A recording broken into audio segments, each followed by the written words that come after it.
দেখেন কি দক্ষতার সাথে তাল কেটে নিচে নেমে আসলো। এই দেখেন তাল গাছ থেকে কাটতেছে, আমাদের খুব দক্ষতার সাথে কাটতেছে এই ক্লাস ভাই। এই গাছে প্রচুর পরিমাণ তাল, কিন্তু সেই তালের ভিতর বাঁশ ছাড়াই তাল গাছের মাটিতে উঠে গেছে। মানে তার আর এক নাম আছে ভূত। মানে এইসব পারদর্শী, তাই এর জন্য অনেকেই তাকে ভূত বলেই চেনে, ভূতবাহী বলেও ডাকে। কিন্তু ভাই কি দক্ষতার সঙ্গে তাল কাটিয়ে দড়িতে নিচে নামাচ্ছে। এরপরে দেখেন এই গাছে কত তাল, মানে কেউ বিশ্বাস করতে পারবে না যে এই গাছে এই পরিমাণে তাল আছে।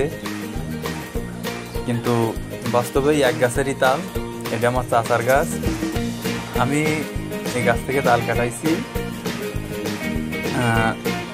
অনেক তাল হয়েছে, এই দেখেন দেখাচ্ছি।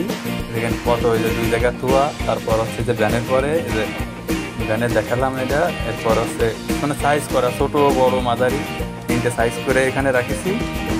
রাখার পরে এটা আবার বিক্রি করা হবে। অলরেডি বিক্রি হয়ে গেছে প্রায়।